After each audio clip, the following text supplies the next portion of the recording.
गिबियाव गासैबो नायगिरि नोंथांमोनखौ आंनि रलिं स्टोन टीसी इउटिउब चेनेलाव बरायनाय थाबाय। जुदि भिडिअखौ जोबजासिम नायनानै जुदि बुजि मोनोब्ला आरो बुजायनायखौ जुदि मोजां मोनोब्ला प्लिज अन्नानै लाइक शेयार आरो साबस्क्राइब खालामनो थाखाय दाबाव। दा दिनै आङो नैबे भिडिअनि गेजेरजों क्लास 10 नि मेथ्स क्लास 10 नि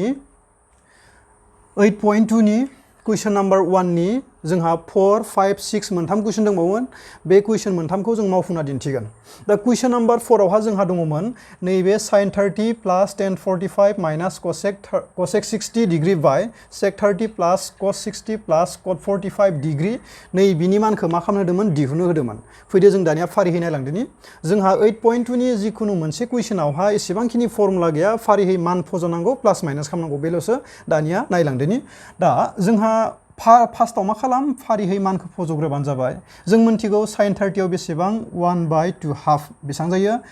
प्लास tan 45 आव 1 बिदि फज'लां फारिहै मानफोरखौ फार्स्टआव फज'ग्रोना लाबानो जाबाय। cosec 60 आवहा जोंहा जायो cosec 60 आवहा बे cosecआ मानि उल्थामोन साइननि। आं आगोलाव बुंखाबाय साइननि गोसोआव लाखिना उल्थायबानो cosec जागोन। sin 60 आव √3/2 जायोमोन। दा बै √3/2 खौ उल्थायबा 2 बाय मा जागोन √3 बे जाबाय बबेनि cosecनि। दानिया फैदो sec 30 सेकआ बबेनि उल्थामोन cosनि उल्थामोन। जुदि cosनिखौ गोसोआव थायोबा उल्थायना लाबानो जाबाय बेनो secनि जागोन। जोंहा cos 30 आव जायोमोन √3/2 दा बेखौ उल्थायबानो sec जागोन। secआवहा 2/√3 जुदि मानफोरखौ बावगारदोबा बिजाबाव सार्ट होनाय दंखायो सार्टआव नायबानो जाबाय। cos 60 आव जायो जोंहा 1/2 प्लास cot 45 आव बेसेबां 1 tan 45 आरो cot 45 आव बेसेबां 1 आरो बेयावबो 1। दानिया नैबोरै खालामदो फार्स्ट खामानिया बेमोन जोंहा मानफोरखौ फारि फज'बाय फज'नानै माबोरै जोङो प्लास माइनास खालामनो हागोन बेखौ नायबानो जाबाय। प्लास माइनास खालामनायाल'सो स्टुडेन्टफोरखौ मा खालामगोन कनभिउस एबा गोनो गोथो खालामनो हागौ। दानिया नैबोरै खालामदो मेन डिभाइड लाइनखौ बोना लाबानो जाबाय। फार्स्टआवहा मेन डिभाइड लाइना एबा राननाया बेमोन। दानिया नैबोरै खालामदो गोजौआवबो बोखावखोन्दो दोङो गाहायावबो बोखावखोन्दो। मेन डिभाइड लाइना नैबे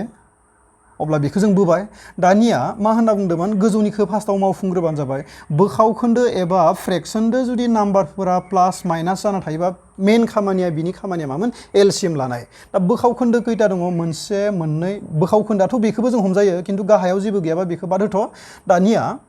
जायनि गाहायाव अनजिमाफोर दोङो बेखौ मा खालामनांगौ एलसिएम लानांगौ। बेयाव 2 दङ बेयाव √3 दङ। गाहायाव थानायखौ जों साइडआव ओरै लिरना ला बेयाव 2 दङ बेयाव बेसेबां दङ √3 दङ। दानिया मा खालामनो होदोंमोन गाहायाव थानाय अनजिमाफोरखौ जोङो लिरना लानानै फारियै जुदि मायबा मोनसे अनजिमाजों डिभाइड खालामनो हायोबा मायबा मोनसे नाम्बारजों बेफोरखौ राननो हायोबा एबा डिभाइड खालामनो हायोबा खालामनांगौ। खिन्थु बे रुट थानाय अनजिमाखौ जों डाइरेक्ट डिभाइड खालामनो हाखाया बेलेग मोनसे नाम्बारजों अब्ला बेखौ डाइरेक्ट इन्टु खालामबाय 2 × √3 राननो हायाबा जों मा खालामनांगौ डाइरेक्ट इन्टु खालामनांगौ बेनो एलसिएम 2 × √3 2 √3 रुट गोनां अनजिमाजों डाइरेक्ट सानजाबनो हाया टाच खालामना दोनबानो जाबाय फोनांजाबना दोनबानो बेनो मा जागोन सानजाब फोरमायगोन। अब्ला बे मोनथामनि एलसिएमा बेसेबां 2 बेसेबां √3। दानिया एलसिएम लाखांना जों मा खालामनांगौ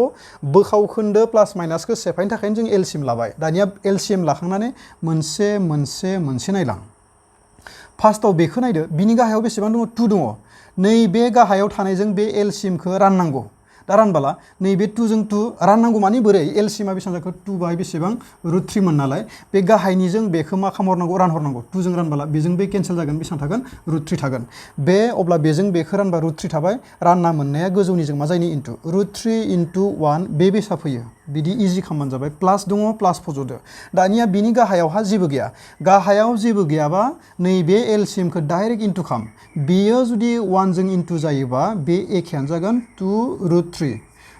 मा दोङो सिना माइनास दोङो माइनास फज'दो। दानिया नैबे स्टेपखौ नायलायदो नैबेजों जुदि बेखौ रानोबा माने एलसिएमाथ' बेनो खामोन नालाय बेसेबां 2 √3 एलसिएमखौ बिनि गाहायनिजों रानहरो गाहायाव मा दोङो √3 बेजों जुदि रानोबा बेजों बे केन्सेल बेसेबां थागोन 2 अब्ला बेजों बेखौ रानहरबा बेसेबां थागोन ना 2 थाबाय। दा रानना मोननाया गोजौनिजों मा जायनि इन्टु 2 × 2 बेसेबां जागोन 4 जागोन अब्ला गोजौआव बिदि लाबानो जाबाय। दा बै गाहायनियाबो एखे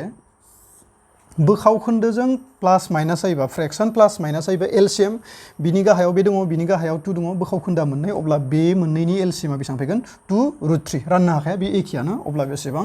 2 √3 नैबोरै लाबानो जाबाय। दानिया बेखौ एलसिएम लाखाना बेयावबो मोनसे नायलां गाहायाव बेसेबां दङ √3 जों बेखौ रानबाला √3 केन्सेल 2 थाबाय रानना मोननाया गोजौनिजों मा जायो इनटु जायो 2 × 2 बेसेबां जागोन 4 प्लास दङ प्लास फजबाय दानिया बिनि गाहायाव मा दङ 2 जों बेखौ रानबाला बेसेबां थायो √3 दहायबो जों मोनखादों 2 जों बेखौ रानबाला बेसेबां √3 थाबाय √3 × 1 बेसेबां जागोन √3 बिदि फजबानो जाबाय प्लास गाहायाव जुदि जेबो गैयाबा बे एलसिएमा बेजों डाइरेक्ट मा जायो इनटु जायो 2 × √3 × 1 अब्ला 2 बेसेबां √3 बेनो जाखागोन दानिया नैबोरै खालामदो बेखौ खोमोरथ'बाय आं लिरना लाबानो जाबाय नोंसोरो कपियावहा दानिया नैबोरै खालाम बोखावखोन्दोजों जुदि बोखावखोन्दो राननाय जायोबा बे गाहायनिजों गाहाय जुदि समान बा केन्सेल जायो मानो थाखाय हमबाय जों गोजौनि बोखावखोन्दोआव बेसेबां दङ नैबोरै लिरबानो जाबाय मेन बोखावखोन्दोआ बेखौ होनना हमबाय गोजौआव A/B दङ गाहायावहा C/B दङ होनना हमबाय मा होनना बुंदो बोखावखोन्दोजों फ्रेक्सन डिभाइड जायोबा गाहायनिजों जुदि समानबा बेखौ डाइरेक्ट केन्सेल खालाम मानो थाखाय केन्सेल खालाम नैबोरै जायो बेजों बे केन्सेल खालामबा गोजौआव मा थागोन A/C दा बेखौनो जों बोरै लिरनो हागोन गोजौआवहा जायनिखि दङ बे गोजौनिजों गाहायनि बोखावखोन्दोआ मा जायो इनटु जायो दा इनटु जाबा गाहायनि फ्रेक्सन एबा बोखावखोन्दोआ जुदि बे गोजौनिजों इनटु जाहैबा मा जायो सोलायो बे गोजौआव थांगोन गाहायनिया गोजौआव थांगोन गोजौनिया गाहायाव फैगोन बिदि गाहायनिखौ गोजौआव इनटु खालामबा अब्ला बेजों बे केन्सेल A/, बेसेबां थागोन A/C बे बेसाजों मोनगोन अब्ला बेयाव आं डाइरेक्ट केन्सेल खालामबाय बुजिखागोन दानिया नैबोरै खालामदो बेसेबां गोजौआव बेसेबां थाखो खनसे लिरना लाबावबाय आं बे गोजौनिखौ बेसेबां थाखो √3 खिन्थु बेखौ बुजिबायबा उनाव बे स्टेपखौ बेखौ लिराबाबो जागोन आं स्टुडेन्टफोरा बुजिनाय बायसायै क्लियार खालामना होलांगोन √3 माइनास बेसेबां 4 गाहायाव बेसेबां थाखो 4 प्लास √3 प्लास बेसेबां 2 √3 बे थाबाय दानिया नैबोरै खालामदो रुट नाम्बारफोरा जुदि एखे जायोबा रुटनि सिङाव थानाय अनजिमाफोरा जुदि एखे जायोबा बिदि प्लास माइनासाव मा खालामनो हायो प्लास माइनास खालामनो हागोन दानिया बिनि सिना मा प्लास बिनि सिनाबो मा प्लास अब्ला बे मोननैखौ जों मा खालामनो हागोन प्लास खालामनो हागोन बेयाव √3 खैथा दङ मोननै बेयाव √3 खैथा बेसेबां जेबो गैया माने मोनसे 1 बेयाव मोनसे दङ बेयाव मोननै √3 दङ अब्ला प्लास खालामबा बेसेबां जागोन मोनथाम √3 3 √3 माइनास बेसेबां 4 बेनो थाबाय रुट गोनांजों बेखौ जों प्लास खालामनो हाया अब्ला बेनो थाथ'बाय दानिया बेयावहा नैबिनि बायदि बेयावबो साजायनो थाखाय जों मा खालामोन रुट गोनांखौ सिगां लिरबाय फर्मुला जागोन होमबानिया जोंहा इजि जागोन खालामनायावहा दा बेयाव √3 मोननै दङ बेयाव √3 मोनसे आरो मोननैनिबो सिना एखेबा मा खालामनांगौ प्लास खालामनांगौ बिनि मोननै √3 बिनि मोनसे √3 बेसेबां जागोन 3 √3 बिनि सिना मा प्लास अब्ला प्लास 4 बिदि साजायना लिरबानो जाबाय दानिया नैबोरै खालामदो दा जों बेखौ प्लास माइनास खालामनो हाया जों डिभाइडबो खालामनो हाया राननोबो हाया दानिया मोनसे बाथ्रा जों क्लास 9 आव सोलोंना फैबाय मोनसे बोखावखोन्दोनि गाहायाव जुदि रुट थायोबा रुटखौ जों मा खालामनांगौ सेफायनांगौ दानिया रुटखौ सेफायनो थाखाय नैबोरै खालाम बे गाहायाव 3 √3 प्लास 4 जेरै दङ बिदि खनसे लिरना लाग्रो 3 √3 माइनास बेसेबां 4 नैबोरै खालामदो नैबेयाव जों मा खालामगोन गाहायाव जुदि रुट थायोबानो जों बेखौ सेफायगोन सेफायना एन्सार लास्टआव जों दिहुनगोन दानिया बेयाव मा दङ प्लास दङ रुट गोनांजों बे बेसा जुदि प्लास जाना थायोबा बेयाव बेसेबांखिनि दङ बिदि एखे बेयाव फज' बेसेबां 3 √3 खिन्थु बेयाव प्लास दङबा मा फज'नांगोन जोङो माइनास फज'नांगोन बेयाव माइनास थायोबा बेयाव मा फज'गौमोन जों प्लास फज'गोन सिनखौ उल्टा खालामना फज'बानो जाबाय दा बे रुटखौ मोननो थाखाय जों बेसेबांखिनि इनटु खालामबाय दा गाहायाव बेसेबांखिनि इनटु खालामबाय गोजौआवबो एखे इनटु खालामनांगोन माइनास थानायबा बेयाव प्लास होगौमोन बेयाव प्लास जायोबा बेयावबो एखे जानांगोन अब्ला बेसेबां 3 √3 माइनास बेसेबां 4 दानिया फैदो नैबोरै खालामदो जों मानो थाखाय प्लास थायोबा माइनास फज'गोन माइनास थायोबा प्लास फज'गोन जोंहा मोनसे फर्मुला दंमोन नैबे a² माइनास b² फर्मुलायावहा गोरोबहोनो थाखाय जों बिदि खालामदों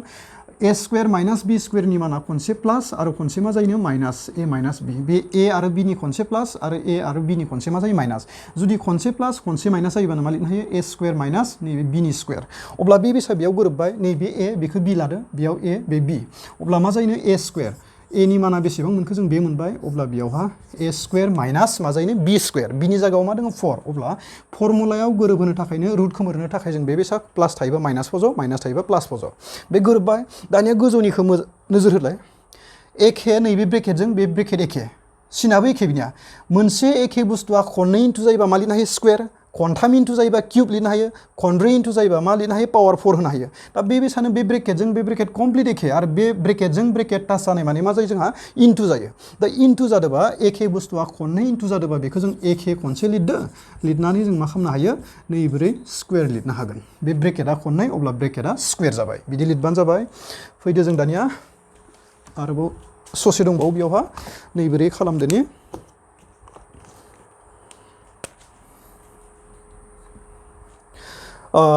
ब्रेकेटनि सिङाव जुदि मोननै बिदाब थानानै बेनि गोजौआव जुदि पावार 2 थायोबा मा खालामनांगौ जोङो ए माइनास बा माइनास जागोन ए माइनास बी होल स्क्वायर प्लास थायोबा मा जागोन ए प्लास बी होल स्क्वायर दा ए माइनास बी होल स्क्वायर फर्मुलाखौथ' गोसोआव दंखायो सानबाय आं गासैबो स्टुडेन्टफोरखौ जुदि गोसोआव गैयाबा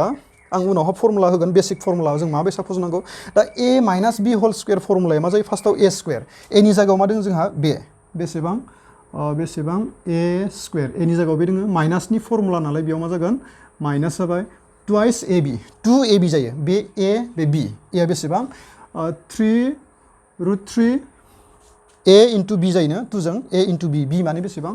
4 ओमफ्राय मा जायो फर्मुलाया प्लास जागोन प्लास बीनि स्क्वायर बी माने बेसेबां दं बेयाव 4 अब्ला बेयाव बेसेबां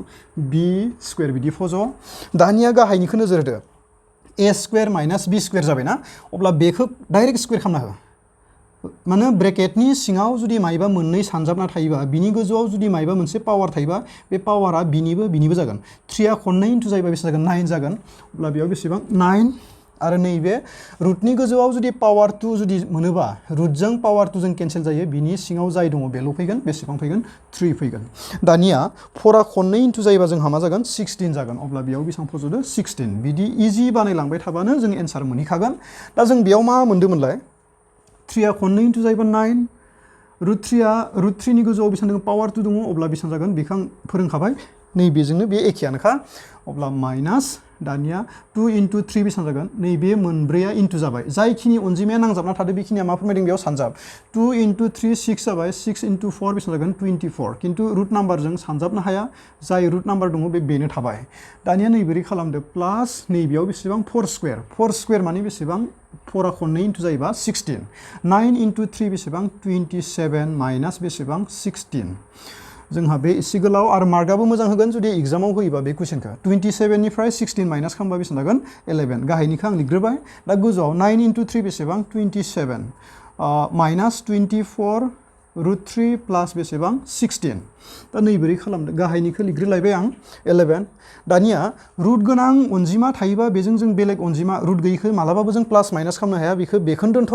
जाय अनजिमाफोर दङ बेखौ जों मा खालामनो हागोन प्लास खालामनो हागोन दा मोननैनिबो सिना एखेना बेलेग बिनियाबो प्लास सिना एखेबा मा खालामनांगौ प्लास खालामनांगौ दा 27 जों 16 प्लास खालामबा बेसेबां जागोन 43 साइडआव नोंसोरो प्लास खालामना नायबानो जाबाय 43 जायोना जाया दा रुट गोनाङा बेसेबां 24 रुट 3 बाय बेसेबां 11 बेनो जोंहा मानिमोन 4 नाम्बारनि एन्सारा बेनो दानिया फैदो नेक्स्ट 5 नाम्बार जोंहा दानिया 5 नाम्बारावहा नैबेनि मानखौ दिहुनदों दा 5 नाम्बाराव बोरै दंमोन 5 cos स्क्वायर 60 डिग्री प्लास 4 sec स्क्वायर 30 माइनास 10 स्क्वायर 45 बाय sin स्क्वायर 30 प्लास cos स्क्वायर 30 नैबोरै खालामबानो जाबाय फार्स्ट खामानिया मा होनना बुंदोंमोन जोंहा मान फज'नांगोन बेसा जुदि थायोबा कुइसनावहा मान दिहुन होनना बुंदों मानखौ फज'नानै प्लास माइनास खालामना जाय एन्सार जागोन बेनो जाहैगोन लास्टआव दा sin cos 10 जों जुदि मायबा मोनसे अनजिमा जुदि नांजाबना थायोबा बे मा फोरमायगोन सानजाब बे इनटु जाबाय 5 डट होबानो जाबाय दा cos 60 दा जोंहा cos 60 नि मानखौ मिन्थिनांगोन cos 60 नि माना बेसेबांमोन 1/2 अब्ला बेयाव cos 60 नि माना 1/2 फज'बाय cosआव स्क्वायर दङ नैबोरै ग्रोब स्क्वायर होना होबानो जाबाय प्लास दानिया 4आ नैबे सेकदों नांना दङ 4आ इनटु जागोन sec 30 cosनि उल्थाया सेकमोन cos 30 आव रुट 3/2 मोन दा उल्थायबा मा जागोन 2/√3 सेकआव मा जागोन 2/√3 अब्ला sec 30 नि माना 2/√3 दा बेयावहा स्क्वायर दङ स्क्वायर फज'दो माइनास 10 स्क्वायर 45 दा 10 नि माना जोंहा बेसेबां 10 45 नि माना बेसेबां 1 दा 10 आव स्क्वायर दङ स्क्वायर फज'दो आरो मोनसे बाथ्रा गोसोआव लाखि sin स्क्वायरजों cos स्क्वायरजों जुदि प्लास जायोबा खना मोननैया समानबा बिनि माना बेसेबां जाखागोन 1 जाखागोन खिन्थु जों डाइरेक्ट 1 फज'नो हाया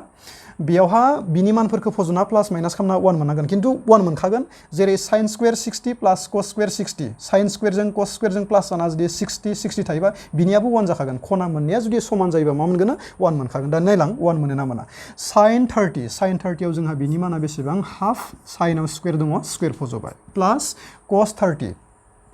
30 नि भेलुआ माना बेसेबां √3/2 दा cosआव मा दङ स्क्वायर दङ नैबोरै स्क्वायर खालामना होबानो जाबाय दानिया नायलांदो नैबे फारि बानायलांबानो जाबाय 5खौनो दोनथ' जों दा इनटु खालामगोन नैबे बोखावखोन्दो फ्रेक्सननि गोजौआव जुदि मायबा मोनसे पावार थायोबा बे मोननैखौबो स्क्वायर खालामनांगोन 1 आ खननै इनटु जायोबा 1 2 आ खननै इनटु जायोबा बेसेबां 4 प्लास 4 इनटु बेसेबां दंमोन बे दा पावारा मोननैनिबो होनना बुंखादों आं 2 आ खननै इनटु जायोबा बेसेबां 4 नैबिनि रुटनि गोजौआव पावार 2 थायोबा रुट आरो मा होनो स्क्वायर केन्सेल जायो बिनिया बेसेबां जागोन 3 जागोन माइनास बेसेबां 1 आ खननै इनटु जायोबा बिनिया 1 आनो जागोन दानिया नैबे गाहायनिखौ नायदो हाफ स्क्वायर माने बे 1 आ खननै इनटु जायोबा 1 2 आ खननै इनटु जायोबा बेसेबां 4 प्लास नैबे खननै इनटु जायोबा बेसेबां स्क्वायर माने बिनिया रुट एन स्क्वायर केन्सेल आरो 2 आ खननै इनटु जायोबा बेसेबां 4 दानिया नैबोरै खालामदो नैबेयाव नायलांदो नैबेनिफ्राय स्टेपआ बोरै जागोन नैबेयाव खालामना होबाय आं बेयाव नायलांबानो जाबाय फ्रेक्सन एबा बोखावखोन्दोजों जुदि मायबा मोनसे अनजिमा इनटु जायोबा बेजों बेफोरखौ राननो हागोन ना हाया बेखौ नायबानो जाबाय राननो हायाबा बेखौ गोजौनिजों सानफ्रोमबो बबेजों इनटु जायो गोजौनिजों 5 इनटु 1 5/4 बेयाव बेसेबां जागोन 5/4 दानिया प्लास बेयावबो एखे जों बेजों राननो हानायबा रानगौमोन राननो हायाबा 4 इनटु 4 बेसेबां 16/3 अब्ला बेसेबां जाखो सरि साइना मा दङ प्लास बेसेबां जागोन 16/3 ओमफ्राय मा दङ -1 लास्टावहा दानिया नैबे गाहायाव नोजोर होदो बोखावखोन्दो बेयाव जों इनटु खालामनांगौ जेबो गैला दा बोखावखोन्दो फ्रेक्सन जुदि प्लास माइनास जायोबा बिनि खामानिया मा होनना बुंदोंमोन एलसिएम दा आं आगोलनि भिडिअफोराव बुंलांखाबाय गाहायनि गासै फ्रेक्सननि गाहायनिया जुदि इकुवेल जायोबा सेम जायोबा जों मा फैगोन मोनसेल' होबानो जाबाय एलसिएम लानायाव एखे जायोबा मा फैनो एलसिएमा मोनसेल' फैगोन आरो जुदि एखे जायोबा गोजौनियाबो एखे थागोन 1 + 3 सिना मा दङ बेखौ फज'बानो जाबाय 1 प्लास बेसेबां दङ 3 दङ दानिया नैबोरै नायदो गोजौनि बोखावखोन्दो गाहायनियाथ' बे जाखासिगोन गोजौनियाबो मा जाखो बोखावखोन्दोजों जुदि प्लास माइनास जायोबानो बिनि खामानिया मानो एलसिएम दा एलसिएम लानो थाखाय मा होनना बुंदोंमोन गाहायाव थानाय अनजिमाफोरखौ जों लिरना लानांगौ बिनि गाहायाव मा दङ 4 बैनि गाहायाव मा दङ 3 दा 4 आरो 3 खौ जों माजोंबा राननो हागोन जानो राननो हायाबा जों डिभाइड खालामनो हायाबा मा खालाम डाइरेक्ट इनटु खालाम डिभाइड खालामनो हायाबा अब्ला इनटु खालामबा जाय मोनगोन बेनो एलसिएम अब्ला बे मोनथामनि एलसिएमा बेसेबां 12 अब्ला बेयावहा बेसेबां लिरदो एसे गाहायाव लिरना लाबानो जाबाय नैबे गाहायाव बेसेबां लिरदो 12 नैबेनि एलसिएमा 12 एलसिएम लाखांना जों मा खालामो मोनसे बिदाब नायलां 4 जों नैबेखौ बेसेबां राननो हागोन 4 जों बेखौ बेसेबां डिभाइड खालामनो हायो 3 डिभाइड खालामना मोननाया गोजौनिजों इनटु जायो 3 × 5 15 बिदि ग्रोब बानायलांबानो जाबाय एन्सारा ओंखारखागोन दानिया नेक्स्ट स्टेप नायदो प्लास दङ प्लास फज'बाय गाहायाव मा दङ 3 जों बेखौ डिभाइड खालामबा 3 जों बेखौ रानोब्ला बेसेबां मोनगोन 4 मोनगोन दा रानना मोननाया गोजौनिजों इनटु जागोन 4 जों 16 इनटु जायोबा बेसेबां जागोन 64 नोंसोर साइडआव इनटु खालामनायबानो जाबाय जामारोना जामारा दा बिनि गाहायाव जेबो गैयाबा एलसिएमखौ डाइरेक्ट इनटु खालाम 12 × 1 बेसेबां जागोन 12 मानो गाहायाव जेबो गैयाबा 1 थायो नालाय 1 जों बेखौ रानबा बेनो थागोन बेनो इनटु जाखागोन दा गाहायाव बेसेबां जाखो 1 + 3 बेसेबां 4/4 आं बुंदोंमोन ना साइन स्क्वायरजों कस स्क्वायरजों प्लास जायोबा खना मोननैया समानबा बेसेबां जायो 1 जाखायोलाय सेफायना जों लास्टाव बेसेबां मोनगोन 1 मोनगोन बेयावहा बेसेबां 1 दानिया गोजौनिखौ नायदो नैबे बेसेबां थाखो गोजौआवहा गाहायावथ' गैलानोसै जों बेखौ गोजौआव बेनो थाखाबाय दानिया नैबोरै नायदो प्लास माइनास जानायावहा प्लास माइनास बुरजा जुदि थायोबा जायफोरनि सिना एखे बेखौ प्लास खालामग्रोना ला एसेबांखिनि क्रिटिकेल एबा पाजलजों थांनाङा प्लास माइनास जानायाव जायखिनि अनजिमानि सिनफोरा एखे बेखौ मा खालाम प्लास खालाम बबे मोननैनि सिना एखे बिनिया प्लास अब्ला बे मोननैखौ मा खालाम प्लास खालामग्रोना ला मालाबा बुरजा थानो हागौ सिन एखेखिनिखौ मा खालाम प्लास खालामग्रोना ला दा 15 जों 64 प्लास खालामबा बेसेबां जागोन 79 माइनास बेसेबां 12 गाहायाव बेसेबां थाखो 12 थाबाय दा 79 निफ्राय 12 माइनास खालामबा साइडआव माइनास खालामना लाबानो जाबाय नोंसोर 79 निफ्राय 12 माइनास खालामबा बेसेबां जागोन 67 आरो गाहायाव बेसेबां थागोन 12 बेनो मानो 5 नि एन्सार दाना 6 नाम्बारखौ नोंसोर ट्राइ खालामबानो जाबाय ट्राइ खालामनानै कमेन्ट बक्सआव हरबानो जाबाय जुदि हायाबा आरो आं खालामना होफिनगोन आसा खालामबाय गासैबो बुजि मोनबाय दा भिडिअखौ जोबजासिम नायनायनि थाखाय थेंक इउ थाबाय लोगोसे लाइक शेयार एन्ड साबस्क्राइब खालामनो दाबाव